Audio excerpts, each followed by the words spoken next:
Okay, so previously we tested the base M2 MacBook Air against the M1 MacBook Air, as well as the 14-inch base MacBook Pro. And now we finally got the high-end version of the MacBook Air, so the one with a 10-core GPU, 512GB of storage, and 16GB of RAM. And we're going to answer the two main questions that I think most of you probably have. First, is it worth paying $1,700 if you're someone who's looking for a super thin and super light laptop that is also high performing? And then two, can you get even better performance by buying one of these cooling pads with a couple of fans inside to cool down the laptop, as well as these thermal pads? To answer the first question, we're going to run some real-world tests and compare the high-end version to the base M2 Air, the base M2 13-inch MacBook Pro, and the base M1 Pro 14-inch MacBook Pro. This video is sponsored by NVIDIA and Scan, who are running a limited sale on NVIDIA's RTX 30 series of laptops, starting from just £650 with ray tracing and NVIDIA DLSS support. NVIDIA Reflex allows for smooth, low-latency gaming, and Max-Q technology ensures that you get the best performance and battery life for gaming and creative tasks. Check out the RTX 30 series of laptops by using the link below. Okay, so I'm first going to run a disk speed test just to see how this compares to the base model, which we all know has super slow SSDs. And as you can tell, we're getting some very impressive speeds, 2.2 gigabytes per second write and 2.7 gigabytes per second read, compared to 1.3 and 1.4 on the base model. Now, compared to the 14-inch baseline MacBook Pro, that is considerably faster than this model. But how does this affect real-world performance? Well, I'm going to transfer 18 gigabytes worth of files from our external SSD onto the internal storage. And this took 26 seconds on the high-end model compared to 46 on the base. So the base was basically twice as slow, or close to. 46 seconds on the M2 MacBook Pro, and also 26 on the 14-inch baseline MacBook Pro. Then we ran Cinebench to see if there's any difference from the base model, and there was, but not in a good way. So the first time we ran it, we got 7,560 points compared to 8,043 on the base model, 8,600 on the M2 MacBook Pro, and 9,552 on the 14-inch MacBook Pro. Now, the second time we ran it, we got close to 8,000, but we still could not get the number that the baseline model was able to achieve. And this is very likely because of those two extra GPU cores which generate more heat, and therefore the MacBook, the high-end version apparently seems to throttle more than the base. Speaking of the temperatures, we had 105 degrees on the high-end model, also 105 on the base, it seems. 102 on the M2 MacBook Pro, so that fan made a very, very small difference, and then 94 degrees on the 14-inch model with those dual fan system. Then we tested Lightroom, where we imported 228 images consisting of multiple raw formats and TIFFs in various resolutions up to 80 megapixels. So importing these took 17 seconds on the high-end MacBook Air compared to 37 seconds on the base, so quite a big difference. 31 seconds on the M2 MacBook Pro, and then just 8 seconds on the base 14-inch model. This is directly related to the SSD speeds, reason why the 14-inch was even faster than this higher-end M2 MacBook Air. Then we applied some effects to one of the photos, and we pasted those effects onto the other 227 photos. So this took 57 seconds on the higher-end MacBook Air, 60 seconds on the baseline, so a tiny bit faster on the higher-end model, 1 minute and 1 second on the M2 MacBook Pro, and 59 seconds on the 14-inch. So the higher-end M2 MacBook Air was actually the fastest here. Next up, we exported every single image in full resolution with those effects, and this took 27 minutes and 57 seconds on the higher-end MacBook Air, compared to 30 minutes and 36 seconds on the base, so just a very small 3-minute difference. Then the M2 MacBook Pro took 17 minutes and 25 seconds, and that was considerably faster than even this high-end MacBook Air. And then the M1 14-inch Pro took just 9 minutes and 38 seconds.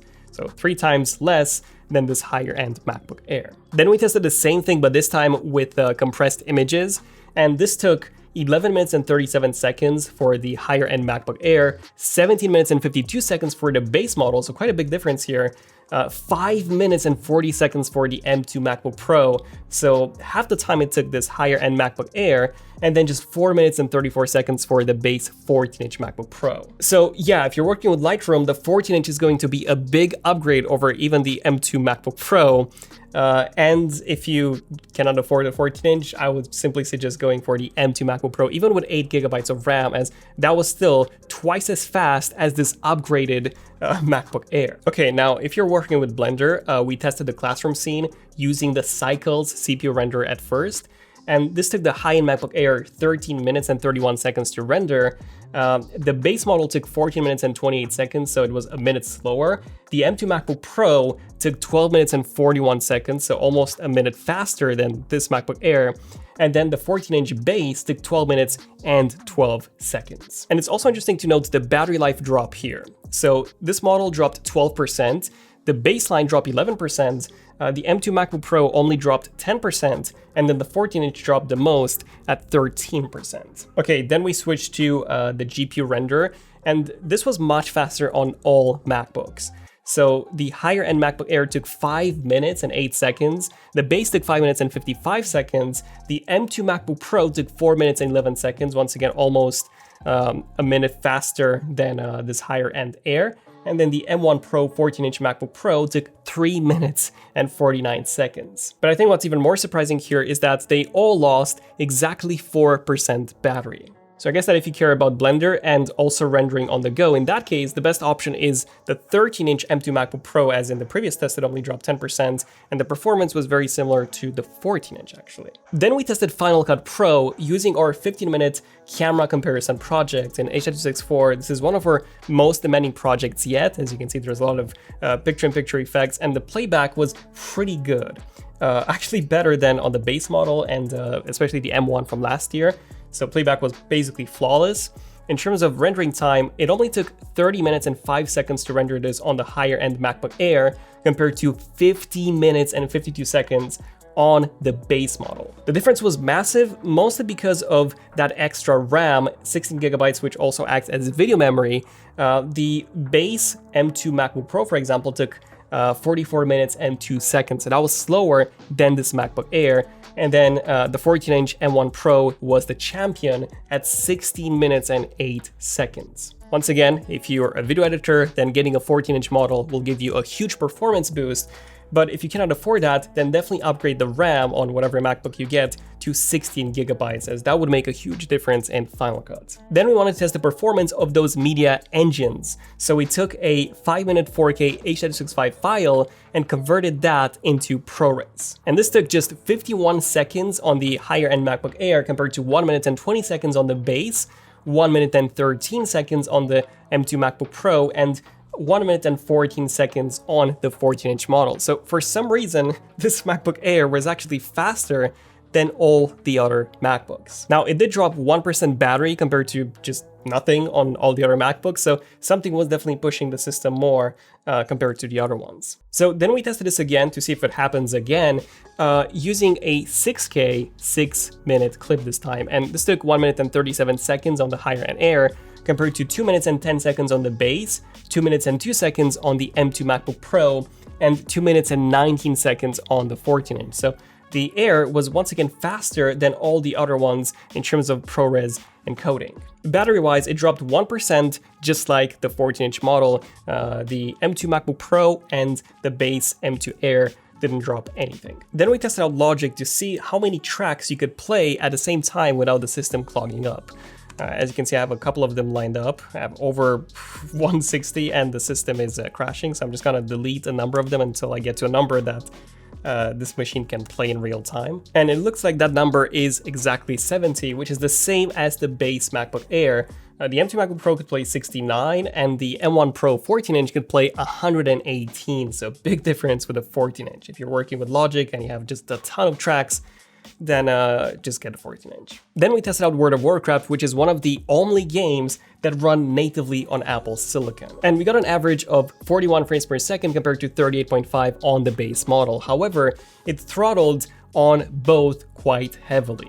On the M2 MacBook Pro, we got 41 frames per second without any throttle, and on the M1 Pro 14-inch, we got 71.5, again with no throttle, and the experience of playing the game on that was also much better since we do have a 120Hz display. And I'm gonna tell you more about the throttling in just a bit, right after this Tomb Raider test. By the way, Tomb Raider is not an Apple Silicon native game. It is running through Rosetta, but it is also using Metal, so it is one of the more optimized games available on macOS. So the higher end M2 MacBook Air got 14 frames per second on battery, compared to 13 for the base, 17 for the M2 MacBook Pro, and then 27 for the base 14-inch. Now, I said on battery because we also tested it with a charger, and interesting enough, it throttled even more with the charger. So it throttled to 12 frames per second with its own dual USB-C charger, and then down to 8 frames per second with the 16-inch MacBook Pro charger, which was also fast charging it. Now, in one of our last videos, we discovered that in World of Warcraft, it sometimes dropped to as low as 8 frames per second, which was a huge drop, but we weren't really sure what was causing this. Well, now we kinda know. It is the charger, so the charger makes the MacBook overheat even more, and this drop happened with both its own charger and the 16-inch MacBook Pro charger, but it doesn't always happen instantly. Sometimes you have to wait. Yeah, charging the MacBook Air does overheat it even more, which seems to result in even lower performance. So like I said at the beginning of this video, we bought this cooling pad, link in the description. It connects via USB, and it has a couple of fans that should improve the thermals. And then on top of that, we also bought thermal pads that we will be installing on top of the motherboard and where the M2 chip is to improve the overall thermal conductivity towards the back case and therefore hopefully drop the temperatures even more. And this is what we found out. So in Blender, using the Cycles CPU renderer, initially we got 13 minutes and 31 seconds for the render time, with a temperature sitting at 106 degrees Celsius. Now, with this cooling fan, the render time dropped to 13 minutes and 20 seconds, and the temperature dropped to 102 degrees, so it made some difference, just not a lot. Now, with those thermal pads, it took 13 minutes and 32 seconds, which was actually 1 second worse than without anything. However, the temperatures were improved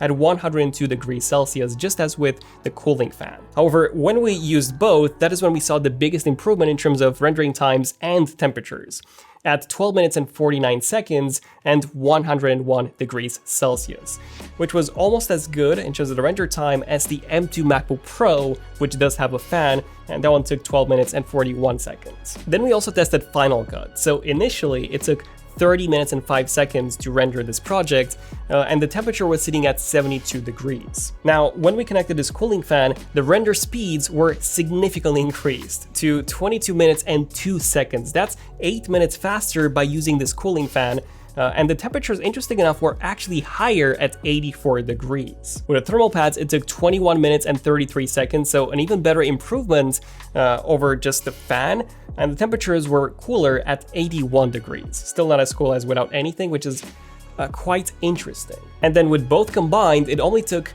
21 minutes and 8 seconds to render this, only 5 minutes slower than the 14-inch MacBook Pro, and here the temperatures were sitting at 80 degrees. And then we also tested World of Warcraft.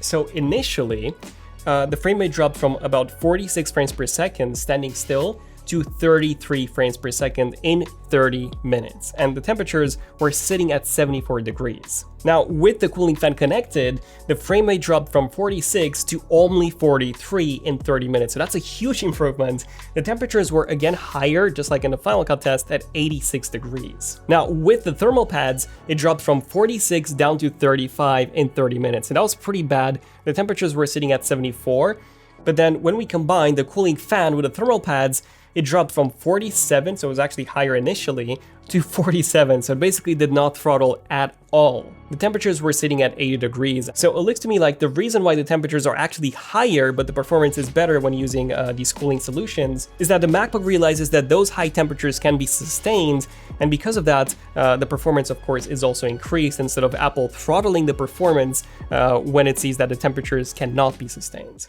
So in conclusion, to answer the first question, which was, is it worth paying $1,700 for someone who's looking for a super thin and super light but high-performing laptop?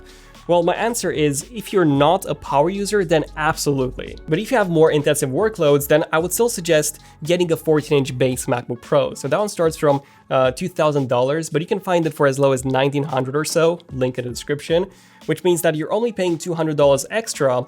And of course, you're getting significantly better performance on top of the much better display, more ports, better cooling, much better speakers. So you're getting a ton of improvements over the MacBook Air. The only downside is that it's thicker and heavier. And to answer the second question, which was, can you get even better performance by buying one of these cooling fans and thermal pads? Well, kind of. They both made a difference. I think that overall the cooling fan made a much bigger difference than the thermal pads. And if you really need the best performance, just get both. But keep in mind that you do have to open up your MacBook to install these, and if you're not careful, you can mess up something which can void your warranty. And since this video basically concludes our MacBook Air M2 videos, I just want to say two more things. First, get the silver. This is the best color. You can't see any fingerprints. It looks awesome. And two, most people should just buy the M1 MacBook Air. It's a great deal, amazing performance, in some cases even faster than the base M2 MacBook Air. So yeah, that's pretty much it. I'm Daniel, this is ZONEofTECH, and I'll see you guys in the next one. ZONEofTECH, signing out. Cheers.